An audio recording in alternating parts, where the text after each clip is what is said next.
हम्म, एक अजनबी हसीना से यूं मुलाकात हो गई। फिर क्या हुआ ये ना पूछो, कुछ ऐसी बात हो गई। दोस्तों, आप सोचते होंगे कि ये गाना मैं क्यों गुनगुना रहा हूँ। 50 साल पहले 1973 में कुछ ऐसी ही बात हो गई। इसलिए मैं इस वीडियो का शीर्षक भी यही रखा है, एक अजनबी हसीना से यूं मुलाकात हो गई। दोस्तों, इस किस्से पे पहले मैंने वीडियो किया हुआ है, वही वीडियो मैं दोहराने वाला हूँ। 50 साल पहले 22 मार्च को अचानक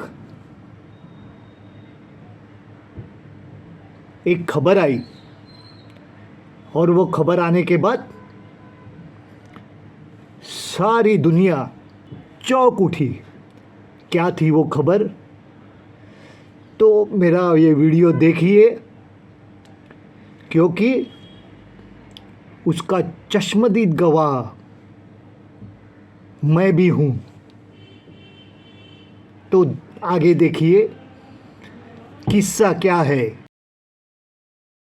नमस्ते दोस्तों, खन्नाथ खजाना में फिर एक बार आपका स्वागत करता हूं, आपका विलास जी।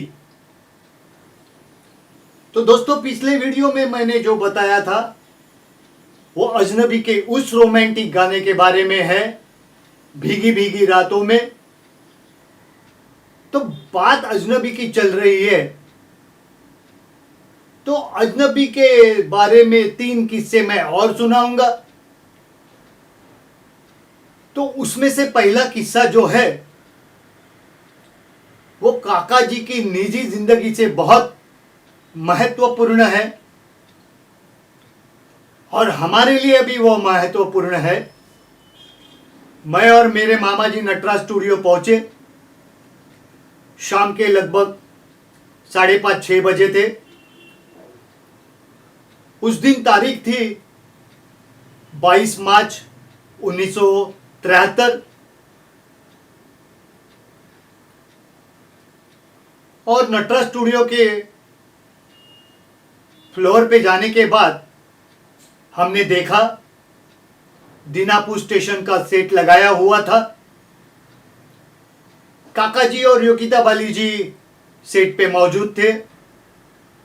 शूटिंग तो सुबह से ही चालू थी, हम लोग शाम को पहुंचे थे।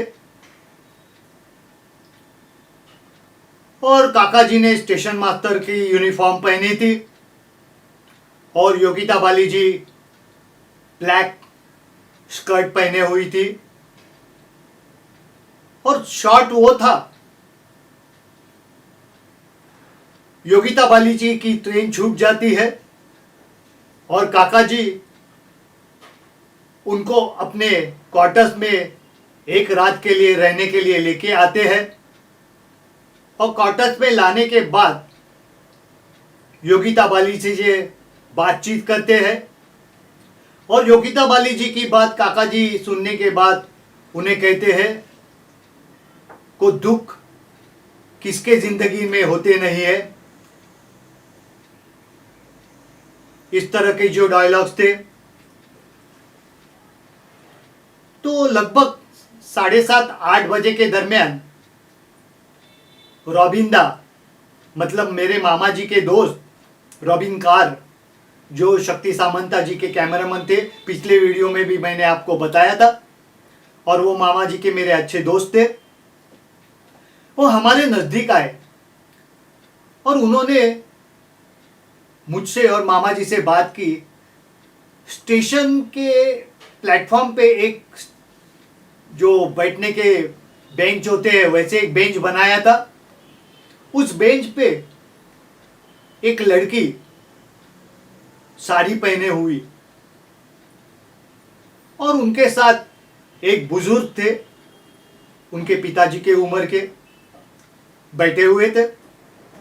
तो रॉबिन खान ने हमें बताया, ये जो दोनों बैठे हैं वहां पे बेंच पे, उनको ठीक तरह से देख लेना।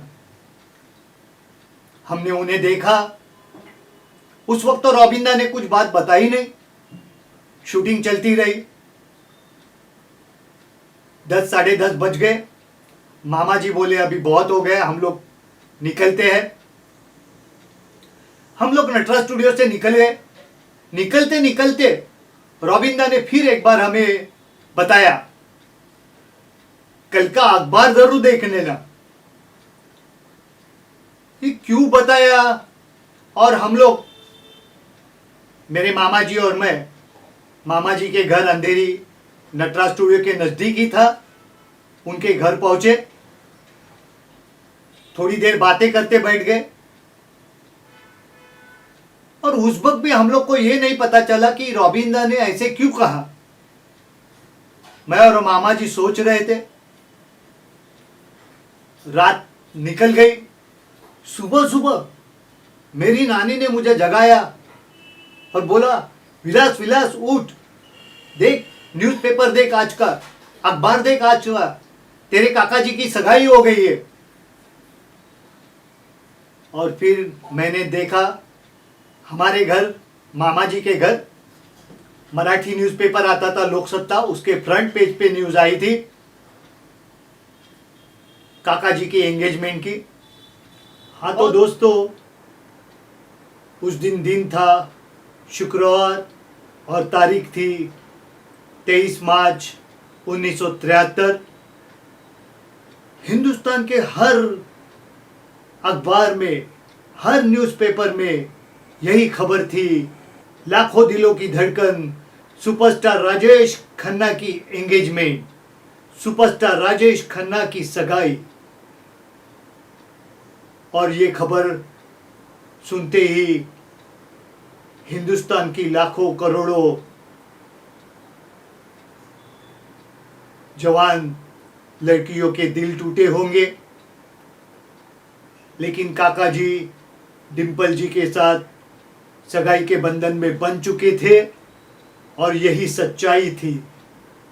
हर न्यूज़पेपर में कवर पेज पे काका जी की तस्वीरें सगाई की छप चुकी थी। और वो फोटो देखने के बाद पता चला, और मैं और मामा जी सबको कहने लगे, अरे यही लड़की और उनके साथ जो बुजुर्ग बैठे थे वो भी थे फोटोग्राफ में। यही लड़की थी नटराज स्टूडियो में कल रात को बैठी थी। और दोस्तों, वो थी डिंपल कापड़िया जी, और उनके साथ जो बैठे थे बुजुर्ग, वो उनके पिताजी थे, चुन्नीलाल कापड़िया। तो दोस्तों, हम लोगों ने पहले ही उन दोनों को देख लिया, डिंपल जी को भी पहले ही देख लिया, एंगेजमेंट के भी पहले।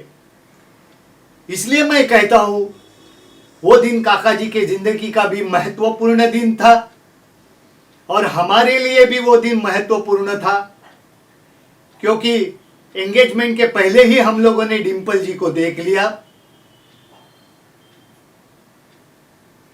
हम लोग नटराज स्टूडियो से जब निकले तब 10:30 बजे थे। बाद में शायद 11 बजे या उसके बाद पैकअप हो गया, वहीं पे उनकी एंगेजमेंट हो गई। तो दोस्तों, ये एंगेजमेंट रात को भी नहीं और सुबह को भी नहीं, ऐसे बीच के वक्त में हुई। और एक मैं बात बताना चाहता हूं कि एंगेजमेंट के दिन भी काका जी सुबह से शाम तक शूटिंग कर रहे थे।